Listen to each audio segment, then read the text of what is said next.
Hi, Mark here from the Tangibound Podcast Network and host of the flagship show, the Tangibound Podcast. Did you know that we over at Tangibound are always looking for amazing podcasts to promote? And did you also know that we are also proud nerds and geeks of everything from movies, music, gaming, TV shows, and comic books to wrestling, MMA, soccer, and football? Whatever you can nerd or geek out about, we've got it. And if you're interested, we can help you find it. And if you're a show looking for a place to call home, we've got you covered. Side effects may include upset stomach, dizziness, tumors, shakes, and in some rare cases, death from excessive laughter. Though to be fair, it's only sometimes. Other side effects may include diarrhea, gallstones, heart palpitations, and strong desire for cookies on the dark side. Talk to your doctor and visit TangiboundNetwork.com and see if Tangibound Network is right for you.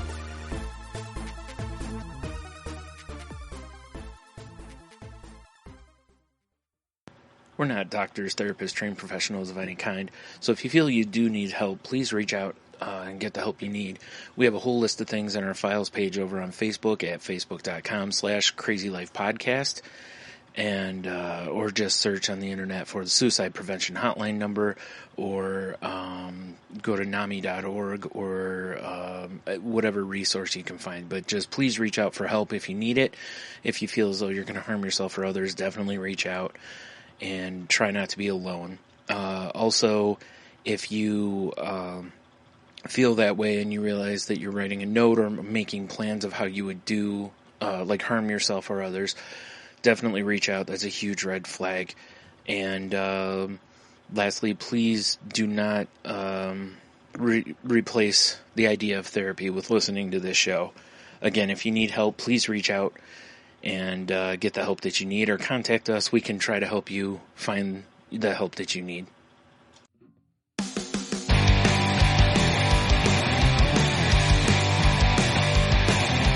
Life sucks to the last drop. Are you gonna blow your head off? Take good aim and don't forget to duck. Life sucks every Monday and all the way to Sunday, but I wouldn't have it any other way. I don't care how you're doing, what's up or how's it hanging. I'd like to buy this world one last drink. Life sucks all of the time, stick it up your sunshine, and then you'll see the clouds every day. And then you'll see the clouds every day. And then you'll see the clouds every day.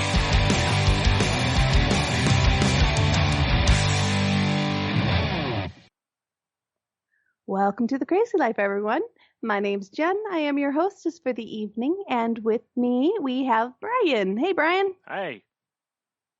Oh, no. How's it going? Not too bad. No Heno tonight. I don't know. Well, we're not recording when we normally record, so, things have been a bit wacky. Plus holiday weekend, it's just a whole thing, so. Anyway. Let's just own up to the fact that he is having fun without us, and that's just upsetting. Yep. Just kidding. Of course, we all have our own lives that we have to live. Mm-hmm. Yeah. So, with that, I guess we can jump right into the show. This has been a pretty big week for me. I'll just start us off.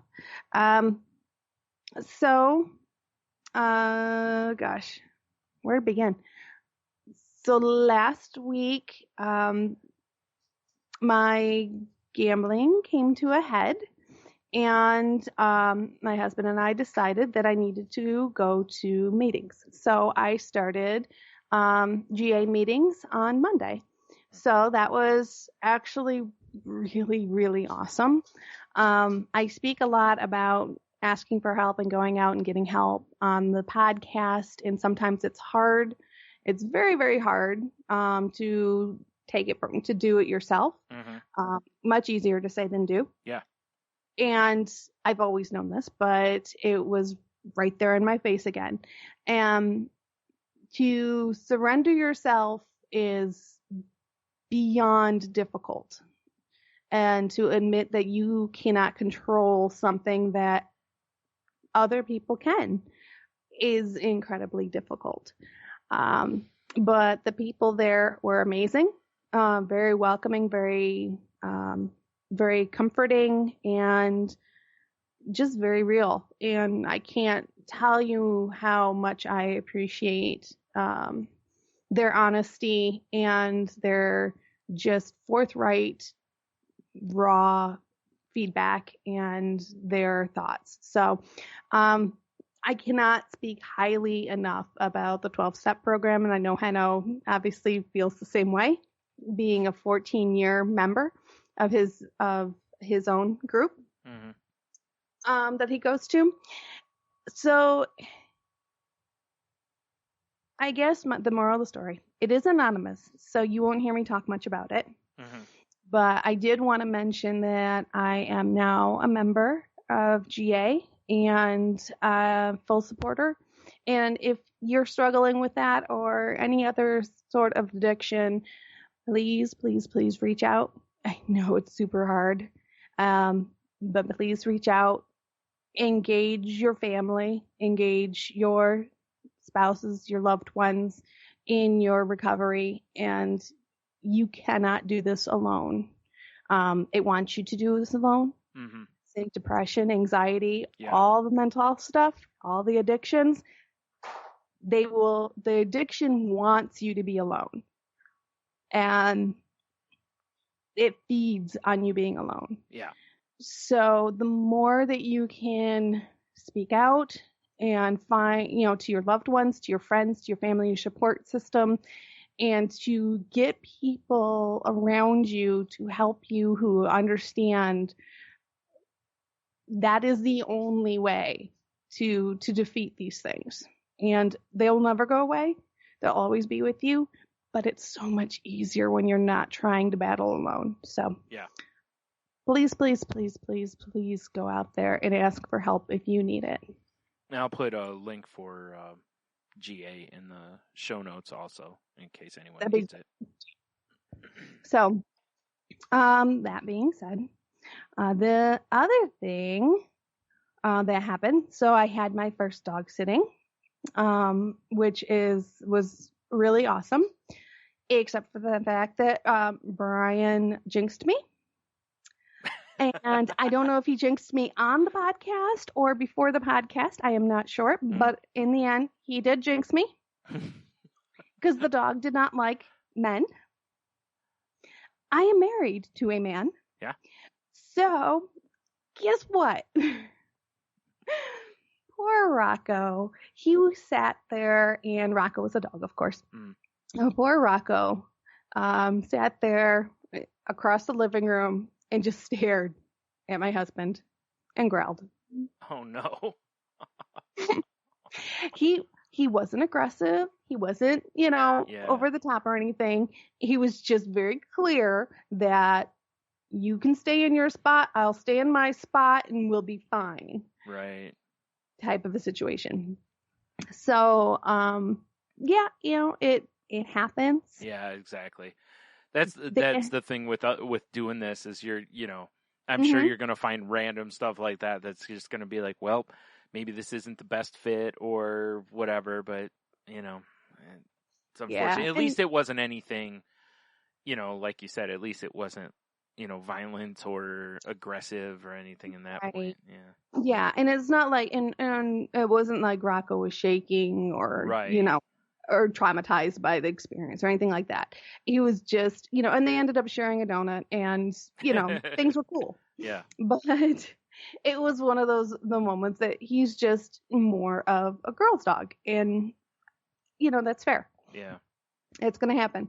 Another woman reached out to me for something towards the end of the month, and her dog hadn't been animal socialized. Oh. He'd only been human socialized, which is, again, fine. Sure. But with me having two dogs, I did offer, instead of us just going right into having him come stay with me for the weekend, I did offer a free 30-minute puppy play date. Yeah.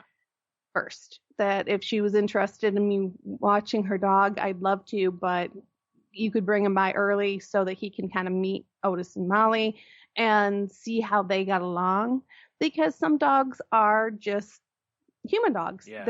They don't like other animals very much. Right. And, obviously you do also have to, consider your dogs in this as well. This is their home. You don't want them to feel threatened or uncomfortable in their home either. That's like you said last week, the goal is for everybody to be happy, not just the guest, Exactly. So, and finding that balance. So, right. but it was good. It was a good experience overall. They were incredibly happy. They left me a 5-star review. I left, Rocco a 5-star review. I did put in there that he does prefer women. Just being honest. That's fair. Yeah. Well, I think it's a fair statement. It's nothing different from what you were told. That wasn't like sprung on you. The person did tell you that they're not the dogs. Fact, but yes, they did tell me after we were booked is when she told me. Oh, okay. I didn't catch that. I thought she told you up front. Okay. Yeah, it wasn't 100% up front. I don't think she realized I was married, so okay. I kind of get it, but she should have owned that from the beginning. But that's okay. Yeah, it happens. We don't think about things sometimes. Yeah. But so that happened over the weekend, and then the meetings happened this week, and work's actually been going really well. The hours aren't nearly as crazy as I expected them to be, which is a good thing. Mm-hmm. But I am still learning some of the idiosyncrasies of the job and making the connections that I need to make. So especially with some of my business partners. So I know what questions to ask and when situations I need to jump into and which ones I don't, type of stuff. Right. But yeah, I feel really comfortable with it. And it's kind of cool, to just be able to have the consistency and the stability of a job that I'm really enjoying, I'm loving doing, and it also gives me something else to kind of occupy my time at night or when things are kind of quiet. It's nice to be able to know that I have something I need to do, if that makes sense. You know, a purpose, I guess, versus just kind of sitting around and doing nothing. That's kind of cool, and that's been really helpful, honestly, in everything that I'm going on in my personal life. So that's awesome. And then I had another great session with my therapist. So for the record, everybody, I am getting help from a general practitioner, a psychiatrist, a therapist, and now group meetings. Mm-hmm. So did I ever think I'd be in this situation where I would need help from all of these people? Right. But no. Actually, about 10 years ago, I didn't think I needed anyone's help. Right. So. Yeah, because we've talked about it here, but I still remember when you came home and had the bipolar diagnosis and you were like, can you believe this? Like it still hadn't, you hadn't fully seen it yet. Yeah. So, yeah, I know the feeling. It's every time someone gets added to the team, you're just like, geez, really? Do I need, It's like, do I need a whole baseball team? I thought this was kind of like maybe a one-on-one thing, like wrestling or boxing, but no, I got a whole baseball team, all these amazing people. So, which is it's cool, and it's like in Lord of the Rings, though, Frodo doesn't go by himself to do that quest. He takes everybody with him because he's going to need all the help because of all the things he's up against. So it's and the specialties. Each person has a role. Each person is, responsible for their different roles and stuff. So, which is, I couldn't speak highly enough about getting help, and doing it the best way how. Yeah. And it was funny because somebody gave me a piece of advice this was in regards to gambling specifically, but I think it can apply to just about anything, is I said, I just wish there was an easy way to get out of the situation. And their response was, getting help is the easy way. That's true. As much as it doesn't seem like it, especially at first. Yeah. You know, because if I took that and applied that to my depression, when I first walked in, I would have been like, you're crazy. You know, Yep. The easy thing is to avoid it and just bury it, you know. Yep, and deal with it on my own. Right. I don't need anybody's help. I can handle this on my own. Yep. And now, years later, having gone through therapy and all this stuff, you know, I go, yeah, they were right. This is way easier with help. they're like, yeah, you are choosing the easy way. Yeah. Which doesn't mean it's easy. It just means it's easier than the other one. Right, exactly. So, yep. You know? Yeah, exactly. Yeah. The easy way isn't necessarily easy, but it's easier. Yeah. And my mother, who is not prone to jokes, very much, very nice woman, but just, you know, not known for her humor, in the sense of humor per se. When I told her that I was going to meetings and stuff, and when you go your first time, they give you your first chip. Yeah. And she's like, don't you think it's a little odd that they're giving gamblers chips? Yes. I agree with that. I very much do. And I know Henno said that too in our group chat, that he feels, you know, kind of that way too, that it is a funny thing to give instead of, I don't know what else, you know, they could have. Or a patch. I don't know. A keychain. Yeah. A coin is very handy. Yeah. And trust me, I have used that coin very much this entire last week. And I know a lot of people will use it as like a, what are those called? Like a worry stone. Mm-hmm. Or people will do with like rosary beads or something like that, to where it becomes like your fidget item. Yeah. You know? And for those who don't know what we're talking about, usually most 12-step programs that I know of, you get coins or chips throughout your progress. And on one side is usually the logo and maybe a saying, and on the other side is the Serenity Prayer. Yeah. And it's used as a reminder, a simple reminder that you can kind of put in your pocket. Nobody has to see it, but you know it's there to kind of help stay on the path that you've chosen to stay on. Yeah. So it's just kind of a little helpful thing, which I've been carrying in my pocket. And it has been very helpful, reminding me and stuff. Good. You know, you can't get buy Doritos with it, but you can get some better stuff out of it. Yeah. So I'm trying to think anything else going on. Oh, and I do have another dog staying with us this weekend. So if you hear extra noise in the background, I do apologize. But Maya is having a ton of fun with Otis and Molly. The three of them have turned my living room into a racetrack and a wrestling ring. Which has been very fun. Their style and techniques of wrestling are just amazing. She is more of the ground and pound, and Otis and Molly are more aerial. Right. So makes for interesting moves. Right. Needless to say. But they're having fun. All tails are wagging, tongues hanging out of their mouths, big smiles. So that's all that matters to me. Yeah, definitely. How long is she staying for? She's going to be with us until Wednesday. Oh, wow. Mm-hmm. That's quite a while. Okay. Yeah. So, So boy, that's really something, considering that's her first time staying with you. You know, like you'd think a person would want to like, hey, let's maybe do an overnight.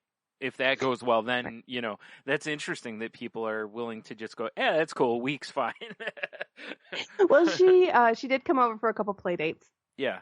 But that's still not the same as an overnight. Staying over the night. Yeah, no, it's not. But he came by, a couple the last 2 weekends. He came by for about an hour each, one each weekend. He came by for about an hour with her so that the dogs could meet and play together and stuff. And that's right, because this is the one that rolled around in the berries, right? Yes. Yeah. This Okay. is the rolled in the berries. So we're being very careful to keep her out of the berries.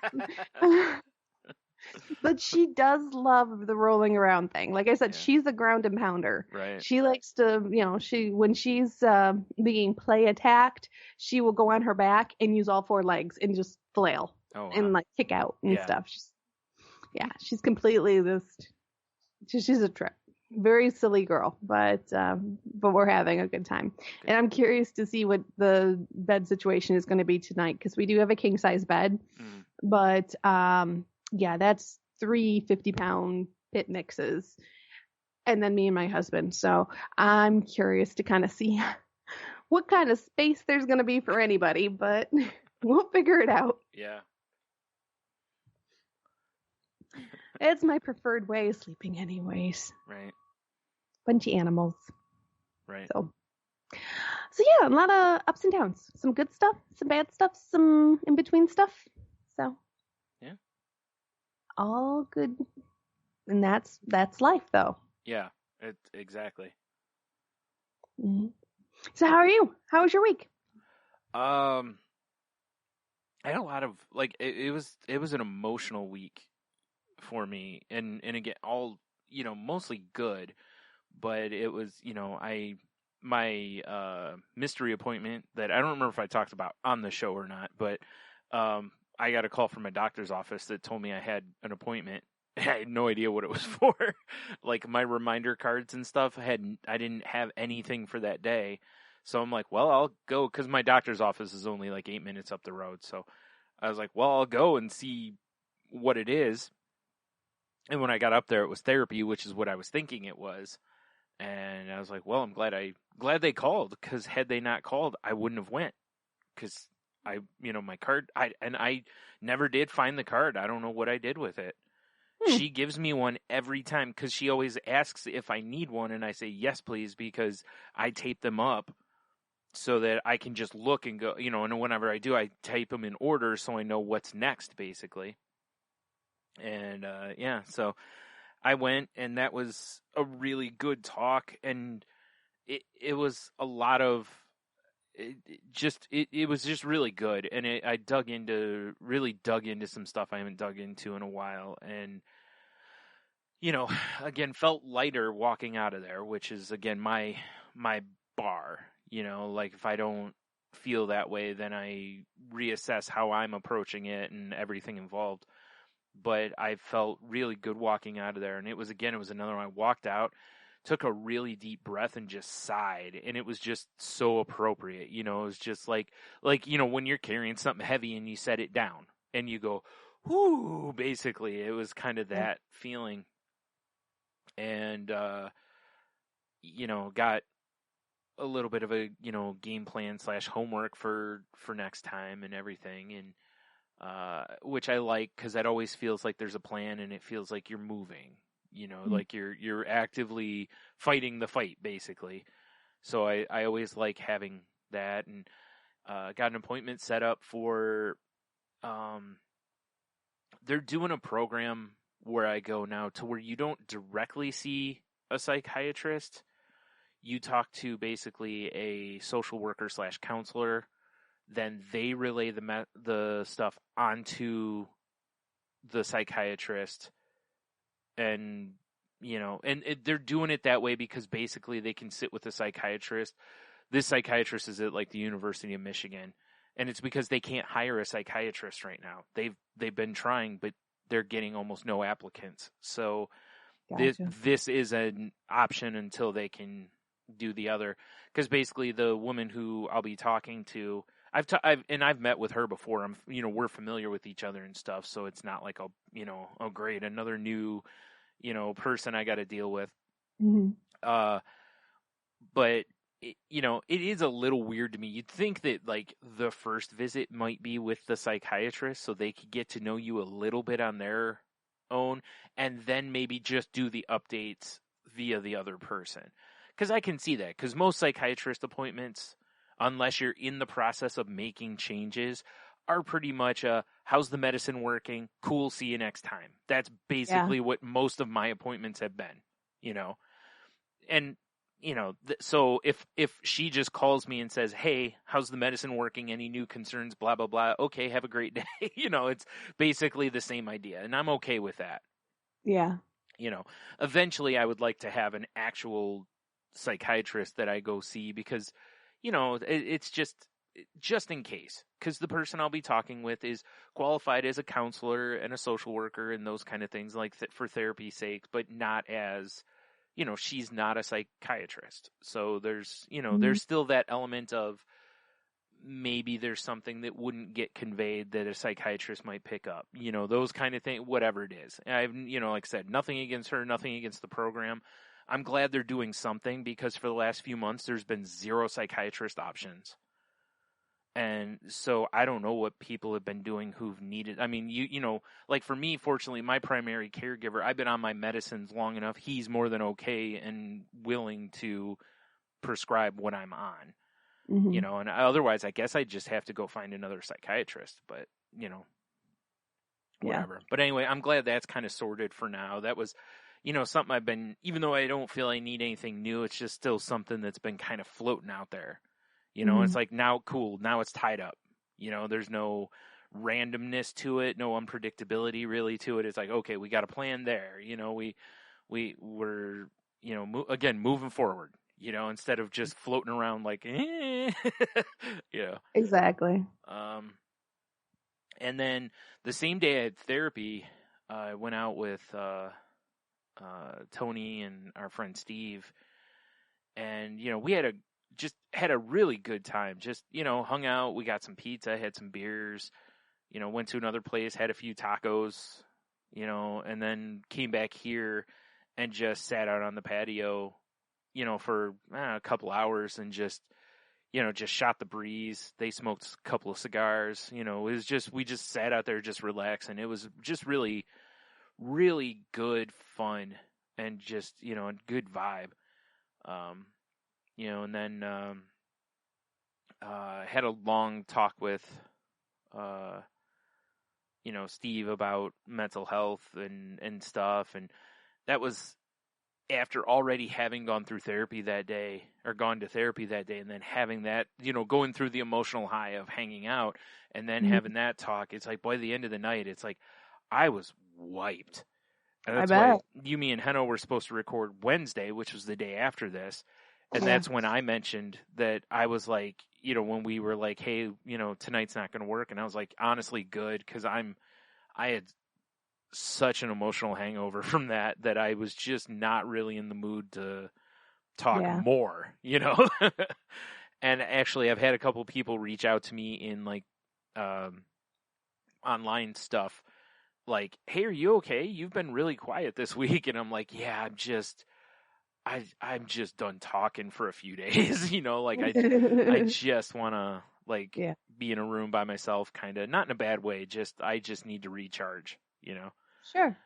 And then the other day I was helping my mom go through some stuff here, and, there was a lot of memories of my dad in it. And, and I could feel I still wasn't at 100%, like recharge and that, again, good memories, good things, but it's still emotional. And whether it's good emotion, bad emotion, whatever, it's still exhausting. It still pulls at your battery. Yep. And even though like hanging out with my friends was a good recharge that I needed, I was already low going in. So the recharge didn't take me to 100. It took me to like 60. Then I had another, drain and then another drain. So yeah, that's what I said is, and some other stuff I've talked with people with has been kind of emotional this week. And it's just, I'm not going to get into their business, but just a lot, and it's tough. You know how it is. Like when you're a person who feels what other people feel, sometimes you run into weeks like this to where it just feels like it's a constant, almost like you're a tire with a slow leak, and at some point you're like, man, I got to patch this. And I think I probably went too far, with my battery and whatever, but, I'm feeling fine. I'm feeling, good. And, another thing on the emotional kind of roller coaster thing was I had a very considerate friend, You know, if I sound different this week, it's because I'm on a new microphone. She bought me a microphone because, you know, to basically tell me how much she appreciates things, you know, what I've done for her as a friend and whatnot and stuff. So it's just, and it was interesting because in therapy, I was talking about how I always have this feeling of that I'm, you know, a waste, essentially. Like that I'm not doing all I could do or whatever. And even though I know people appreciate me and like me and all this other stuff, my brain tells me the opposite, of course, you know.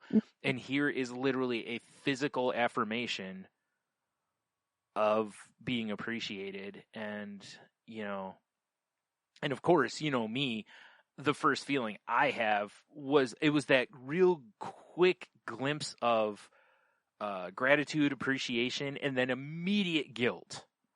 Yeah. Because it's like, oh, geez, why'd you do that? I don't, you know, all this. Yeah. And it's been so hard fighting to where it's like every time I look at it, it's like I smile a little bit because it's similar to like my headphones. You know, when Heno got those for me, you know, it was a little different because my other headphones had died. But I did not have any money to buy a decent set of headphones, and Heno bought me a set of headphones. And it's still, when I think of them and I look at them, it's that, hey, someone appreciates what you do and who you are, you know, kind of a thing. Not that I typically am like, gotta have physical, you know, I don't have to have gifts to appreciate that stuff. For sure. But it is really nice to have some reminders of, you know, people's appreciation of who you are. Well, and your brain, with thought, when someone says, I appreciate you, my brain can still go, oh, well, they're only saying that, right? But like with this stuff, it's harder to do that because it's like, well, not just words. There it is, you know, so yeah, it's definitely, it helps, you know, and like I said, it's just complete gratitude from it. And again, like I said, it was just another emotional thing to come home, have that box sitting out there and open it and see what it was and stuff. And it was just like, geez, you know, it was, you know, it definitely put a huge smile on my face and everything and made me feel good and all that, you know, but it was, and I, you know, it's not like I didn't, you know, take the win there and all this stuff. Yeah. But like I said, especially after just talking to my therapist about the other, you know, it's kind of a, you know, of course I'll mention it to her when I go back, but, yeah. So anyways, yeah, it's been just a whole kind of mostly up, realistically. Like even the air quote, similar in yours to where it's like even the down part is not really down. It's just heavy. Yeah. You know, like, cause even you can't look at going to your meeting as a down point of the week. That's still a huge win. That's an up. That's why I told you as soon as you told us that you did it, you know, it's like, I'm proud of you for doing it because I know how hard that is. I know how hard it is for you to do that, you know, and it's a huge step. It's a massive step. And I, you know, tell anybody that when they, you know, hey, I went to my doctor and talked to him about my, you know, depression or anxiety or whatever. And it's like, awesome. I'm proud of you. Cause I know, I mean, it took me years to take that first step.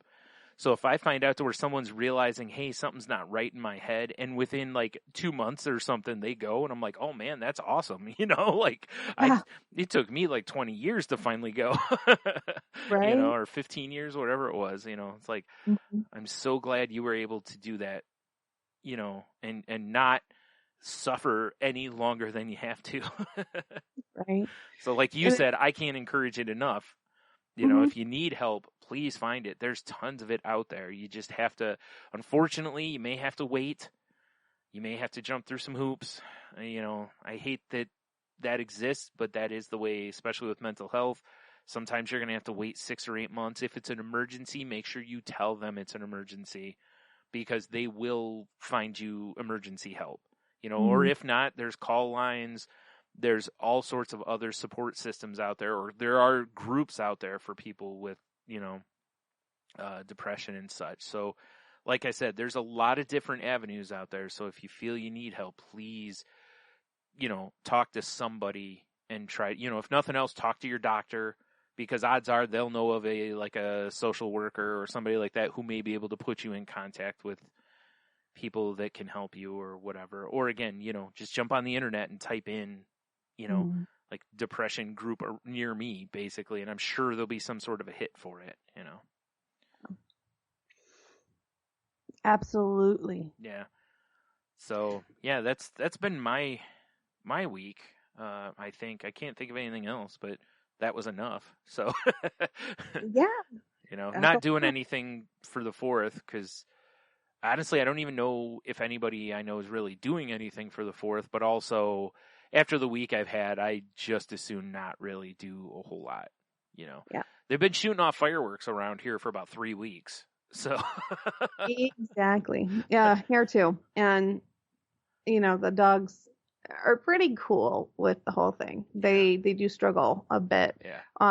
My cat's cool with them unless they're loud. Like if it's a boom kind of one, then it freaks her out. But if it's just the normal, ones, those don't seem to bother her much. But the ones that sound like a bomb or something, those scare the heck out of her. Yeah, and because we have we hear gunshots around my area, and just so you know, it's not because people are shooting each other. Right. It's because we have a gun range down the street. Oh, okay. I just assume it was people in their backyard shooting. We do have some backyard shooters and stuff like that, but it's all recreational. It's not, I'm not like in the middle of Detroit or something. Yeah. So, but yeah, so we do have gunshots that go off quite regularly around the area, so they're kind of used to hearing different noises. Right. So they're kind of cool with the whole thing. Maya, the one we're watching, is a little more sensitive to them. So if she barks, then they bark, and how that goes. But yeah, so far we've been doing okay with it. But that's kind of what I wanted to talk about tonight. Is tips for a mentally healthy 4th of July. As we know, 4th of July can be very difficult for people who have PTSD, people who have mental traumas, animals who don't understand, kids who don't understand. It just can be very heavy and hard. So to kind of combat all of that, there's some tips that are out there, just some basic little ones. We're not going to get too heavy tonight. The first and foremost is open up to family and friends. If you feel comfortable doing so, let your friends and family know ahead of time what you're going through. Opening up about substance use or disorder eating problems can help prevent a lot of awkward and unnecessary interactions, and it can make it easier for you to stay true to your path of recovery. I've mentioned this before on the show. Almost everybody in my support system kind of knows what's going on with me, but my number one tell is that if I'm feeling uncomfortable, I will either link arms with someone and like a loved one or something. It helps to ground me and helps me to feel a little more comfortable. Or the other thing I'll do is I will give them heads up that I need a few minutes alone.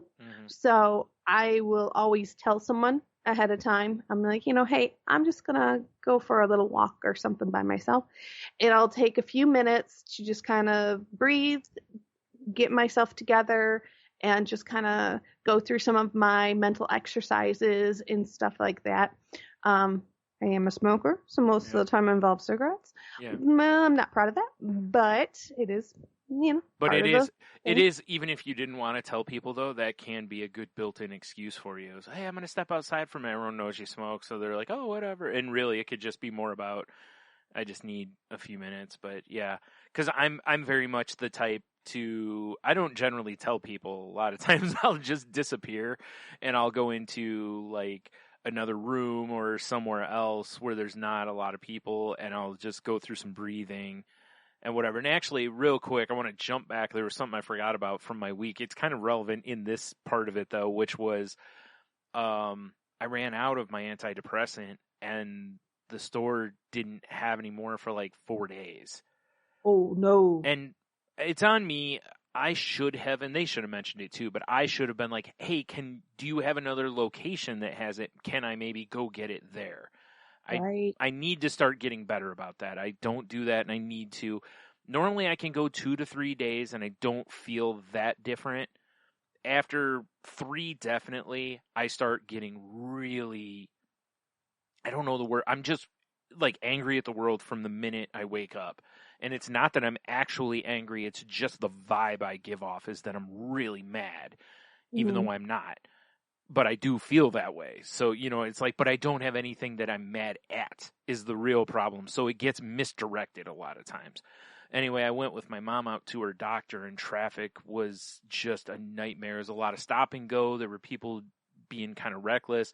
And, you know, me in a car, already my senses are completely heightened, and I'm, like, anxious. Now I'm also 4 days off my antidepressant. And silly me, I didn't think, and I had it with me, I should have taken some of my anti-anxiety medicine, and I didn't. And didn't even hit me until much later. And I was like, why didn't I do that? That would have helped. But by the time we got out there, normally I would go in with her, and I'm like, I just need to sit in the car because I didn't have the radio on, or I had the air on, but it was quiet. And I just sat in there, and at first it was great because I could see all around me, so there was space. Then, of course, 2 giant trucks pull up on either side of us, so now I'm boxed in. So I actually got out of the car for a few minutes so that I could just look at open space, because for anyone who hasn't listened for a long time, my issue with cars is a form of agoraphobia. And if I'm in a car for too long, I literally feel like it's closing in on me as well. So it becomes like a claustrophobia kind of situation. So I had to get out for a little while, which sucked because it was so hot and humid, but which doesn't help your anxiety, you know? Right. So, it but does. I got back in the car after a few minutes, and I started playing a word game on my phone and really zoned into that. And then I, you know, calmed back down, but oh boy. Yeah. That was kind of that same scenario, whereas if I was feeling that way at a party, it'd be like, I need to go over here for a minute, do some breathing or do something to just get my brain distracted and try to calm myself back down. And the only reason that I recommend, and I will always recommend, you give someone heads up, because if they don't see you in a reasonable amount of time, they can come check on you. Yeah. And that's now the distorted thinking version of that becomes, for me, is that it's like, I don't want someone to come disturb me if I'm trying to trying to get zen, basically. I don't want to be interrupted, but you're right. You know, like, see, and this is a great example of one of those times where my brain goes, this is logical. But when you take that step out of it, you go, no, it isn't, because logically, it's like, well, you're trying to calm down. You don't want to get interrupted because then you kind of have to start over. Seems logical, but like you said, what if you're really going into a panic attack or struggling? No one's going to know. Yeah. You know, whereas like you said, if you mention it, somebody might pop their head and be like, hey, I'm just checking. Are you okay? All right, cool. You know, or if nothing else, they could even hit you with a text. Exactly. You know, and hey, you okay? And just a trusted person. It doesn't need to be a big deal. You don't have to have a long conversation. You just like, hey, I'm just going to step outside for a few minutes. And if you don't see me in like 10 minutes, just, pop your head out and make sure I'm cool. Yep. And that's it. Just nice and simple. And your brain's going to tell you, I don't want to be a bother. I don't want to interrupt their good time, blah, blah, blah, all that stuff. Absolutely. Your brain will tell you all that crazy stuff. Reality comes into play. We cannot trust our brains. So we have to have other people. You'll laugh at it because we literally have to trust our brains, right? Like all the time. But you're so right. It is so amazing how much, again, I can't recommend enough to find the show Brain Games. That was on National Geographic, I think it was. It's on, I don't know what streaming service it's on. It was on Hulu for a while. I think it was on Netflix for a while. I don't know what it's on, but if you can find it, watch it, because a lot of the stuff that they do on there shows how much our brain lies to us. And it's not in any sort of a deceptive, and well, it's deceptive, but not in a nefarious way. You know, like they'll just use perspective and show how our brain tries to solve that, but it can't. So it makes up something. And it fills in the gap. Yeah. You know, it's really interesting, but that's what our brains do, is our brains are constantly trying to solve the problem. And unfortunately, sometimes the solutions our brains come up with is not factual.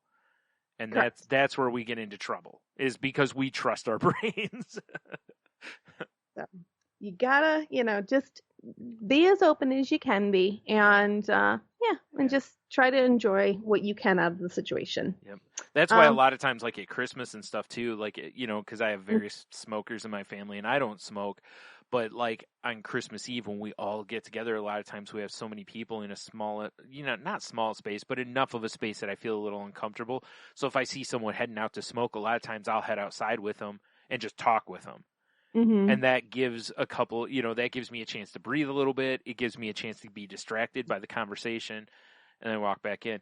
And it's funny because up until now, though, I've never considered the fact that going out there, maybe that's their way of just getting away from everyone. And I've just gone and invaded their quiet time. Yeah, but that's okay. If you need quiet time, you'll find a way of getting it. Yeah. For sure. Right. Number 2 is make a plan and then make a backup plan. Way ahead of you. My brain will make like 15 backup plans. Exactly. I've got this one down. Yeah. This one's pat, man. Yep. Structure is important when you're recovering from an addiction. The unknown can present unforeseen obstacles, so make sure you have enough information about the celebration to know what you're walking into and who. If you know that the hot dog and hamburgers offered will quite possibly be a trigger, stick to your own routine. Eat a meal you're comfortable with beforehand, and bring a cooler with some snacks that will keep you energized throughout the night. If you're worried about people offering you a drink, have a cup filled with water, soda, or another beverage so you can easily deflect and let them know you're already set. Now, for those who do not want to drink alcohol, but are in situations where people are encouraging you to drink alcohol, and you do not want to tell them no or whatever, can get kind of awkward sometimes. There's a variety of different things that I have learned to do. 1, take an empty beer bottle and fill it with a fluid of your choice, and you can drink it that way. If somebody hands you a drink, an alcoholic drink, and won't say no, they won't take no for an answer, or you don't want to say no for whatever reason, if it's in a bottle, when you drink it, slip your thumb over the top of it so that when you're drinking, you're actually not drinking any alcohol. Right. And the other thing, pour it out and fill it with something you can drink. Yeah. Odds are the easiest way to get around those situations is if it's a bartender, you pull the bartender aside, you let him know that you're not drinking alcohol that evening, and drink mixed drinks. So he will make mixed. Yeah, my dad used to do that with like rum and Coke. Like at the bar, he would just ask the bartender to just, like he'd order 1 rum and Coke because that's all he'd want. Then after that, he'd ask the bartender if anyone comes up for this for me, or if I do, just give me Coke, basically. Because for the most part, you're not going to ever notice, because most bars kind of water the rum and Cokes down anyway. So they're not, they're not a true, you can't go by color necessarily, because a lot of them have to put a bunch of ice in it too. Yeah. And there's always cranberry and soda, right? Orange and soda, orange and tonic, cranberry and tonic.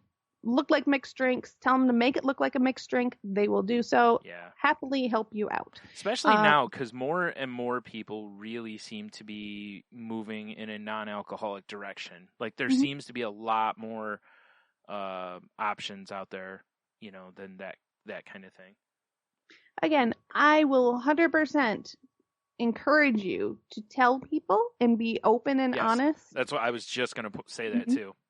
So if you can, that is by far the best thing to do. Yeah, boundaries are very good to have. Yep, let people know what's going on, have your boundaries, and you get their support. 100% best way to do it. Yep. But there are going to be situations that you're going to be in that is either A, not an option, or B, it doesn't work for you for whatever reason, personal reasons you may have. So these are just a few little tips and tricks that you can do to keep yourself comfortable while kind of quote unquote blending into what other people around you are doing. The make a plan and a backup plan. So, and plan A, plan B. I usually have in my car a set of clothing. If I'm going to a party, I will have some extra beverages that I would like to drink. Sometimes I will even have some food, just so that I know that I'm covered and that I don't worry or don't have anxiety. If it's something you're having anxiety about, just stack your car. And if you're concerned about riding with somebody else or whatever, just offer to drive. People love it when you offer to drive. Oh, yeah, especially if there's going to be drinking going on, because people love it if someone volunteers to be the DD. Which is also another great way to stay a DD. I was just going to say that, too. Yeah, that's also a great way to help your cause, is if you volunteer to be the DD and then, hey, I can't drink, I'm the DD. So, like I said, it kind of sets a boundary without overtly setting the boundary. Because it is tough. Like, a lot of us are working on or need to work on setting boundaries. A lot of people, most of us need to be better about accepting boundaries from people. If they say, I don't want to drink, instead of the next question being like, well, why not? It should be like, okay, cool. And, like we've been saying on here, and I know you and I both are firm believers in, it's like, no is an answer. No, hard stop. That's the answer. Yep. You don't owe follow-ups, and people shouldn't expect follow-ups because you're not owed a follow-up. Like if someone tells you no, that should be okay. That's it. That's the answer. Preferably no thank you, at least the first time. Right. But no is no. But why not? Or come on, or like these are, because again, we don't know what people are unless you do know. But it's like a lot of times we don't know what somebody's fighting with on the inside, or whatever it is, it doesn't even matter. Whatever their reason, if they say no, that should okay, Yeah. Can I get you something else? Yeah. If you really want to stick it to someone, they offer you an alcoholic drink. You just turn and look at them. Now I've been experiencing explosive diarrhea all day, and I think it would really upset my stomach. Yeah. That will shut them up quick. Yeah. Yep. They will not say another word about giving you alcohol. It's one of those pretty foolproof things about, like, if somebody wants you to go do something, be like, I can't. And be like, why not? Be like, I am shitting myself sideways. Forgive my language. And unless the easiest way out of things, folks. Unless it's me at work one time because, my manager still wanted me to come in. Oh, jeez. So, yeah. Until I started getting graphic, and then I think she understood that I was not lying. I was telling the truth. Like, like this isn't a good. This is no bueno. It's like, would you like pictures? Yeah, really? Like, this is not good. Like now, I could FaceTime you from there. Exactly. Like, hey, hold on a minute. So anyway, yeah, it's like we said, just whatever it needs to be, and don't. Be careful, though, and this is coming from somebody who's an expert at this, be careful that, having a backup plan is fine, but make sure you don't obsess. And like I jokingly said, but also it's kind of true about the way my head's always worked, which is I will try to come up with 5 different plans because my brain wants to be prepared for every little thing, even though you don't generally need to be. Usually most of us are pretty good about thinking on our feet and can work around something, so don't let it be something you obsess over either, especially if it gets to the point that you're just like, well, I'm just going to not go. That's the best way to deal with it. Because I'll be honest, look, and I'm not talking out of school here. Heno's talked openly about, his, alcoholism. And when we were in Chicago, we went into bars, and it wasn't, I think, until we were in our second or third one, and I was like, oh, man, what are we doing? Like, I'm not even thinking about this, and I'd ask him, like, are you okay being here? And he's like, yeah, I'm fine, and we're like, okay. I'm like, geez, I'm sorry. It didn't even cross my mind. Right. Even though, yes, he should bring it up if it is a problem, but also we know the struggle, we know there could potentially a struggle. What are we doing? Don't put your friends in that scenario either.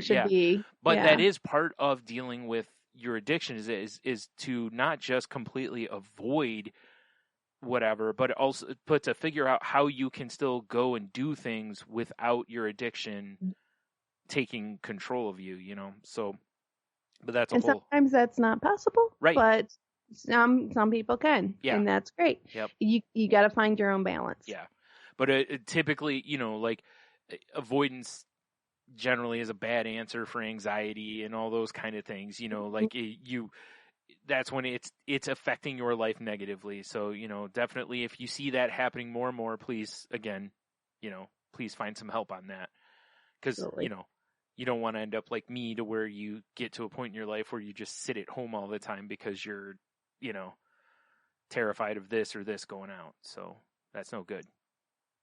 So number 3 is focus on celebrating what really matters. So does the 4th of July mean fireworks, beer, and barbecue? Or does the 4th of July mean a celebration of our independence? How you choose to celebrate the 4th of July is up to you. Just because the neighbors are having the barbecue and drinking the beer and shooting off fireworks and whatnot, doesn't mean that has to be your tradition. Yeah. You can start the new tradition of taking the family to the park and going for a hike. You can go swimming at the beach. You can, pack a picnic, whatever you want. You can just, you and your loved one, go down in the basement and watch movies all day because you have the day off from work. If that's the way you want to celebrate your 4th, celebrate the 4th. Yeah. That's your way. Yeah. Same thing with holidays, with Christmas, with Thanksgiving, just because somebody else decided that this was going to be the tradition and that this is what was going to happen. If you don't like turkey, don't serve turkey on Thanksgiving. Yeah. Serve ham. Yeah. Serve roast beef. Serve steak and lobsters. Whatever you want. Yeah. And it's the same thing. We get stuck in these social norms that we're like, oh, well, we have to do this and we have to do that. We have to put marshmallows on our sweet potatoes. No, you don't. Yeah. Nope. And it's almost mind-blowing when you stop doing what everyone else expects you to do and wants you to do that you're not necessarily comfortable with.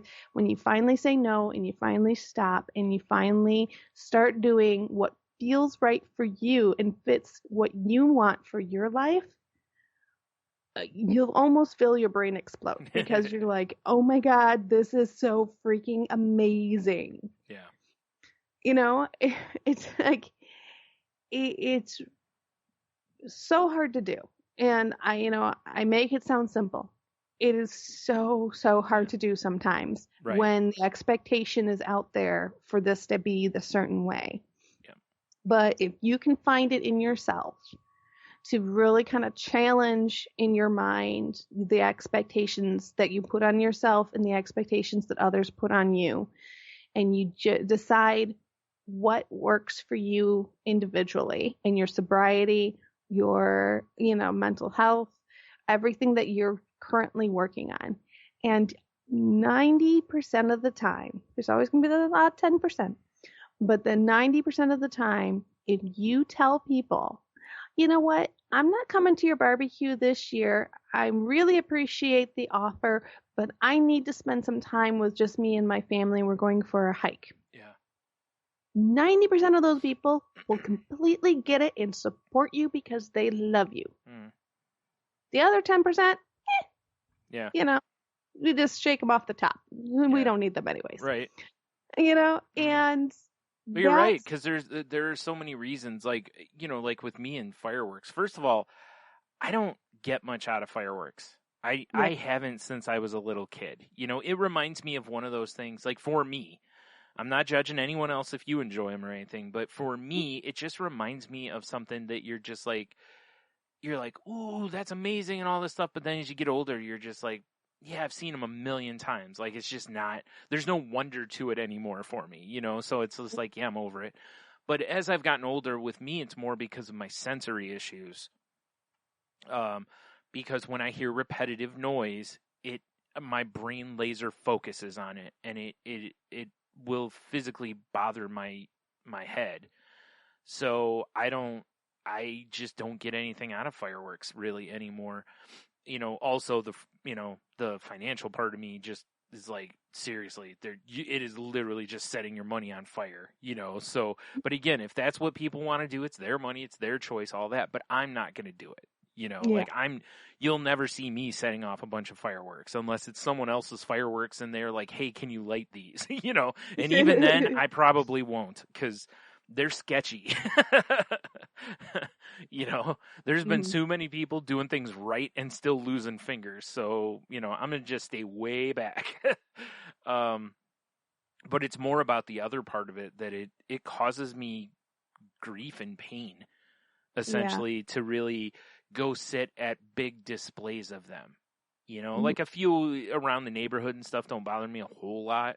But if I were to go to like the cities where it's just a constant barrage of noise, by the end of it, I probably will have a migraine, or I'm going to be like deer in headlights. I'll be in fight or flight by the end of it, because it's just, I'm afraid, so not afraid, but frayed, as in frazzled, or right. Make sure that came through right. So I get it, The other aspects of it I enjoy, like the concept of a cookout, having some beers or whatever. Like, I'm all for those, But again, if someone isn't, I totally understand that too, because it's not, a lot of these holidays when people do the cookouts and stuff, like if you were doing one tomorrow, I think it's supposed to be 90 here and humid again. It's like, yeah, if you invited me to a cookout tomorrow, I'd be like, nah.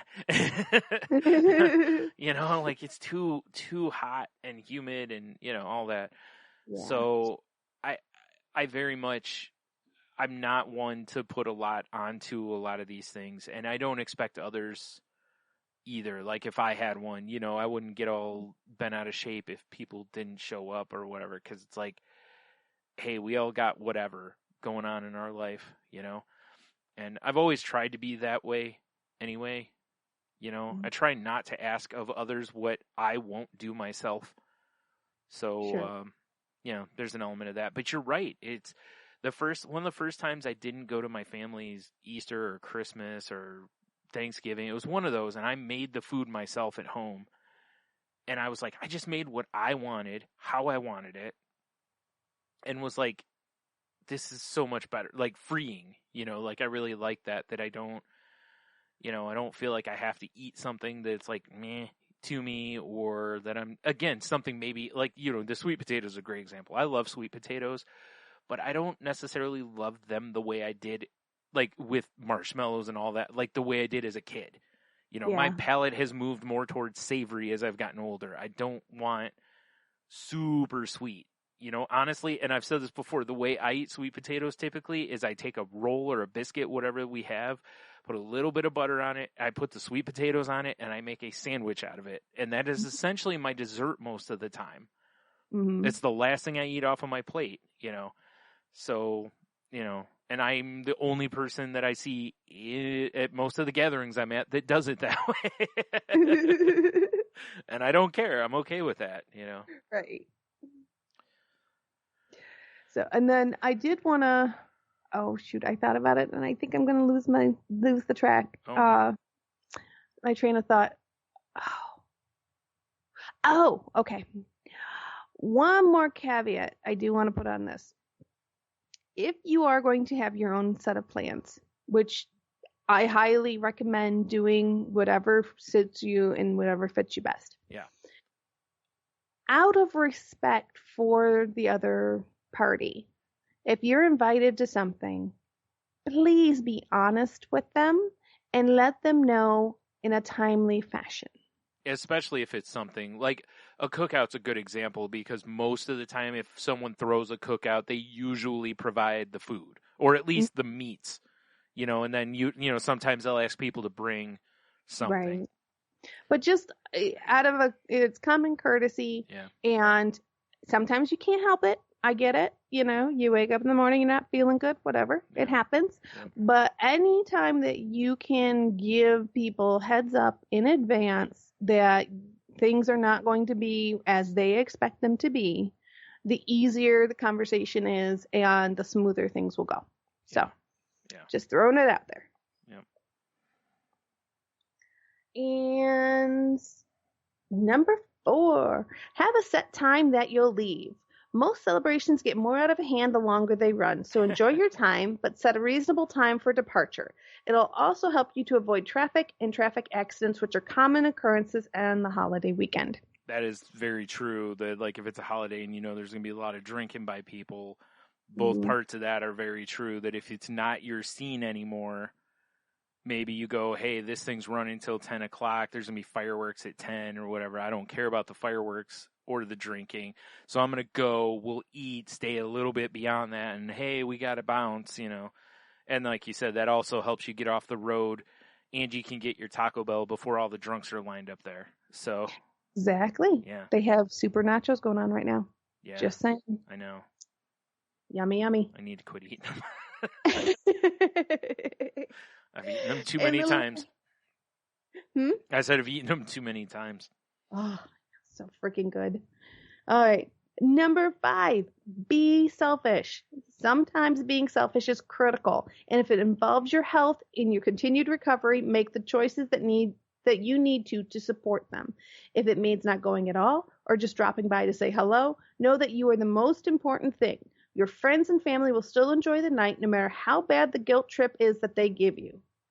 Yeah, because realistically, and this was something I had to learn, and it's still tough for me because, if my stomach says don't go, I don't go. I still very much listen to that and all this. Mm-hmm. But your friends would rather that you show up for an hour than not at all. They would rather have you there for the run through, shake everybody's hand and leave than not have you there at all generally. But I also understand for some people with anxiety and different things or boundary issues or whatever, sometimes it's really hard to just leave. I'm not a person who has a problem with that because I'm very much a person who could just leave. I'll just yell goodbye to everybody and wave and leave. But there are some people who feel the need to walk around to every person and say goodbye. And I can understand where that could be heavily anxiety inducing. Yeah. Or whatever. So like the whole theme over this is stay within your boundaries, stay within your comfort zone to some extent. I mean, nothing wrong with pushing yourself out a little bit, but also like don't do things you don't want to do. Because the expectation's out there that you should. At your core. You know what I mean? Like, if your brain's, you should stay home, you should mirror, and you go, that's a different story. Like for me, if I were to still go, it's something my brain's telling me not to do, but I really do want to go. And that's something I think a lot of people didn't understand about me when I wouldn't show up to stuff. It isn't that I didn't want to go. First of all, most of the time it ends up being that my anxiety or something, my tummy ends up saying that, this is a bad idea. So, and like I said, I will always listen to my stomach before anything else. And I don't mean like gut instinct. I mean like, hey, my stomach's saying you should stay near your facilities.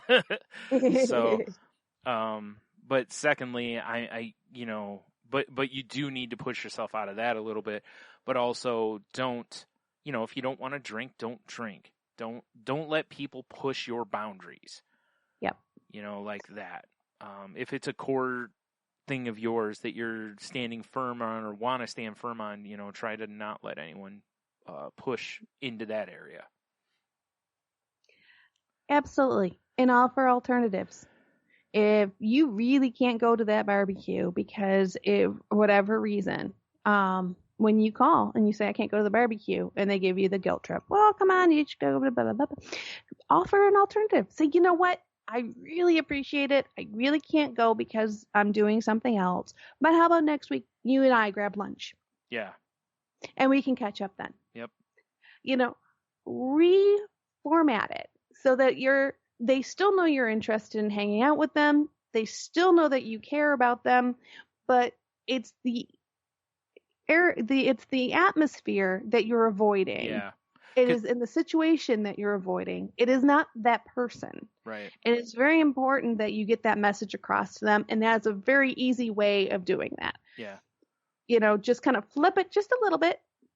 And most of the time that's really acceptable for people. They're like, oh, okay. We can do that. And on the flip side of that, to be fair, if you are the person throwing the thing and people tell you no, just, respect that and understand that 99% of the time that's not a personal thing. Right. They literally may have plans with their family. They may not want to be around drinking, or maybe it's something they don't want to bring their kids around. I have a cousin that's like that. If you invited just him to a cookout, he would probably come if there was drinking. Like, he won't drink, but he would still come and enjoy the company. But if you invited his family, he would not bring his kids because he didn't want his kids around the drinking. Totally understandable, Right. Nothing personal. It's just more, it's like, hey, if there's drinking there, I don't want my children around it. That's where he's basing his decision, not, I don't want to be around your place, or whatever. So, yeah, there are a lot of times that people make those kind of decisions also, and I understand it can be really tough, especially like in my scenario where, there's things I haven't been to over and over and over again. I can understand where people would start to take it personally, even though it isn't. It never has been. It's just, I maybe haven't done a good enough job of explaining to them my issues, and maybe they haven't understood or heard right, also, like, there's probably a little on both sides in that. But yeah, like I said, just try not to take it personally. It's one of those things. It's similar, like we've always talked about, like birthday parties. If you're like, hey, hitting your friends up and you're like, hey, this is what's going on. I'm going to be here from this to this or whatever. If you show up, awesome. Love to have you. If you don't, cool. I understand. Right. Yep. Same kind of idea. Now, like you said, if someone's providing, especially if someone's providing food, drinks, whatever, try to give them as honest of an answer as you possibly can, because, that way they're not running up their bills and their cost and you're not showing up or something. Yeah. So even though most people would probably buy over, but it's still the idea that it's just a good courtesy, Right. So. And it's making things easier on everybody because they're going to be less irritated, and it's going to be easier for you to get out of the situation. Yeah. If you're just straight up honest from the beginning, it's much easier. Yeah. Because I have had people get mad at me for not showing up to the wedding because they had to pay for the plate. And I'm like, I still bought you a gift. That's basically the trade-off for the dinner. That's how it always is. That's no different than any other wedding. Most people bring a gift that really offsets the dinner price and the bar price. So, but whatever. It's, like I said, just try not to be that person on either side of it, really, but try not to be that person. All right. And lastly, during this holiday, or any holiday, or honestly, any event at all, remember that your decisions have an impact on your quality of life. Opt to continue to make decisions that benefit your health and those that love you most. And if you make those decisions to benefit yourself and your loved ones, then your loved ones will come along. It may take them a little time, but if they truly love you, they will come along and they will support you. It's one of those to where it's like, as dumb as it sounds, it's like, well, they'll either come along or they won't. And either way, you've gotten your answers on things, like if they're not going to understand or care about what you're going through, then, well, maybe it's time for a gap in the relationship for a while. And I know that's tough for a lot of people, but it's true. Sometimes people need to drift away and, come back to one another. It's just, sometimes that's just how life has to be. It's, I've gone through it a few times in my life, and I'm sure probably anyone who's been through an addiction of some sort, especially if it's like booze. Well, and I guess not just booze, but booze is the easiest one. Yeah. Because so many people drink. Whenever people go out to dinner, almost every place serves booze, like all that kind of stuff. So, sometimes if your friends are always going out for drinks and you're trying to quit drinking, maybe you need to take a break from that group of friends for a little bit, because that's all they do. I did that once where, the people I were hanging with were drinking all the time. I realized I was drinking more than I wanted to, and the only way I felt I could really kind of go, off of it was to split from there for a little while. And, over time, things work themselves out. Mm-hmm. It wasn't anything personal. It was just more that it's like, hey, wherever you're at, there's booze, and I want to not be in the room with booze. So I kind of have to not. It's the company you're keeping. Yeah. It's not you, just the company you're keeping. And I'm not going to ask, 20 other people to change behaviors for me.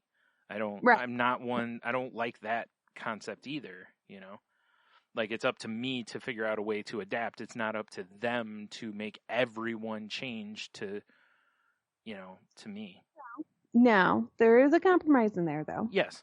So, like I mentioned before, if there's a situation that you need to avoid for whatever reason, absolutely offer alternatives. Yeah, totally. It's like, you know what? I really can't go out to the bars with you tonight, but let's meet for lunch next week. Or, you know what? If anyone's interested, let's go for a hike on Sunday, or, whatever it may be that kind of suits maybe your needs a little bit more. Right. Again, it shows you're interested in the people. Yes. And they will either come along or they won't, which is fine either way. But if they want to have the relationship with you, they will soon understand that the relationship needs to be under your boundaries. Yeah. Or that at least your boundaries need to be considered as well. Henno mentioned that on the show when he was talking about his band a little bit. Mm-hmm. When he talked about, there was some like, why is it that what I'd like is not being considered, but what you like always is considered? And, and that's the thing. If you set boundaries and I set boundaries, like you said, it's like, well, let's find a way we can compromise here, or, figure it out to where maybe this time we go with my boundaries, next time we, whatever it ends up being, we work around things so that everyone feels respected and included if possible. Again, like you said, it's not easy, but if everyone is truly interested in making things work, it can happen. And that's really what it'll come down to in the end, is you'll find out pretty quickly who really wants to be part of your life, or where you rank versus these other things. So, right. Don't, you can't control others. You can only control yourself. Yep. Never forget that. Yep. So, all right. Well, I think we're good for the night. What do you think? Yep. I had a couple of things I want to mention real quick before we're done, which was, I heard a couple of songs over the last week or so, and I'll have links to the YouTube videos for them in the show notes, and they were both really interesting mental health related songs. And one is MTV every month they have what they call MTV Push, where there's one artist or a song that they'll literally push for the month, and they'll show a snippet of the video or something like that. And the one for June, oh shoot, I forgot her name. Oh, is Girl in Red, and the song's called Serotonin, and it's a really interesting song. If you listen to the song, I mean, it's fairly easy to listen to as far as her voice and everything, but pull up the lyrics and read the lyrics to it as well. I thought it was kind of an interesting thing, or better yet, and maybe I'll have the link to that in the show notes. She was on Song Exploder, and she actually describes the process of writing this song, and I thought it was a really good listen for that. And actually, the second one I believe was on Song Exploder too. Maybe they both weren't. Maybe just the second one was. Maybe I'm forgetting. But the second one is Arlo Parks, and it's called Black Dog. And it's from the perspective of her seeing a friend going through some really tough, depression. And how kind of it's, there's a lyric in the song that says something like, I would do anything just to get you out of your room, basically, kind of a thing, and whatever. It's a really good song. And you can tell, she was really, it showed the hurt from the other side. Not just the person who's going through it, but it shows how tough it is that outside person trying to help somebody, which I thought was a cool thing to do, showing compassion and empathy for the person and just wanting to help, but not knowing or being able to, So, like I said, I'll have some links for those in the show notes. And then the last thing was I listened to, there's a podcast called The Illusionist, and that's ALLUSIONIST. Not illusionist as in magic, but illusionist.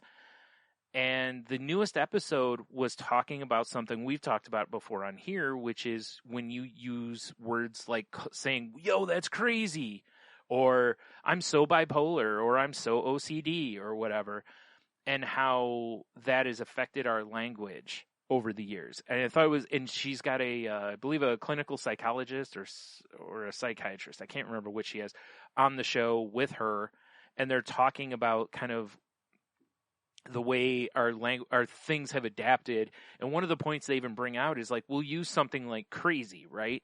Like years ago, if somebody was like, they might just say that they were, yeah, I'm just crazy like that. I have to have everything in a row, right? Well, that's slowly evolved because crazy wasn't descriptive enough because we used crazy for everything at that point.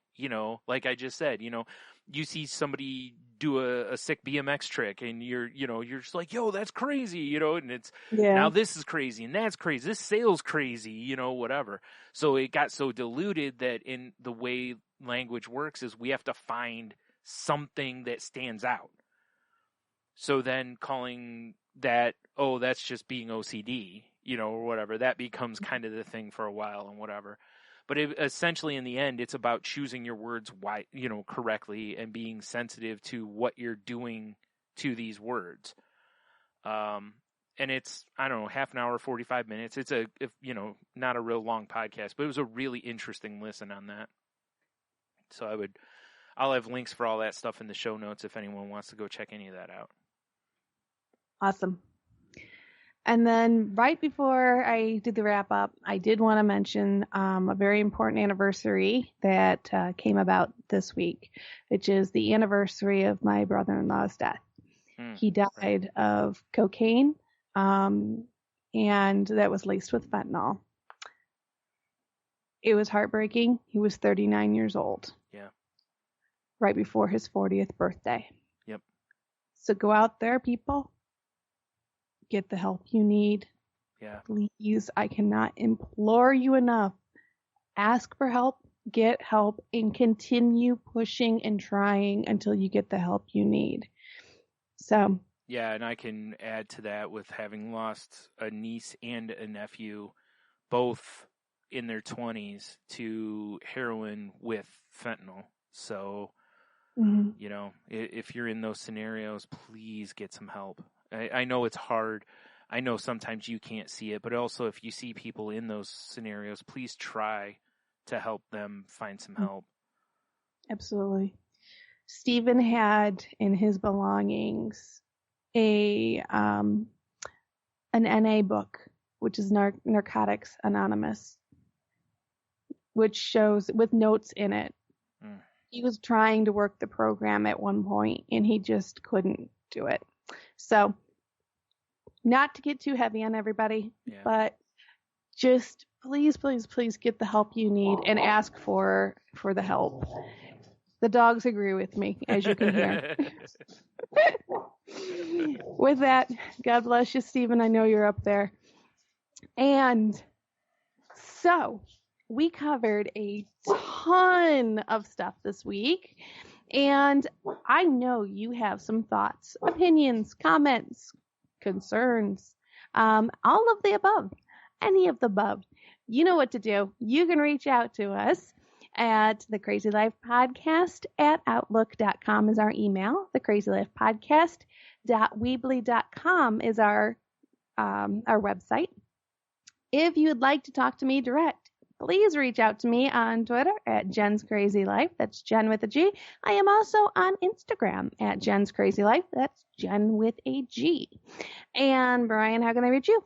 You can find me on Twitter and Instagram at Stunami. You can find my other podcast at salty_language on Twitter or at saltylanguage.com. That has all of our social media links and everything on there. And that show is not safe for work. Just me and my best friend. Talking about various stuff. Like this week, we talked about a little bit about the TV show Loki. We talked about burger replacements. What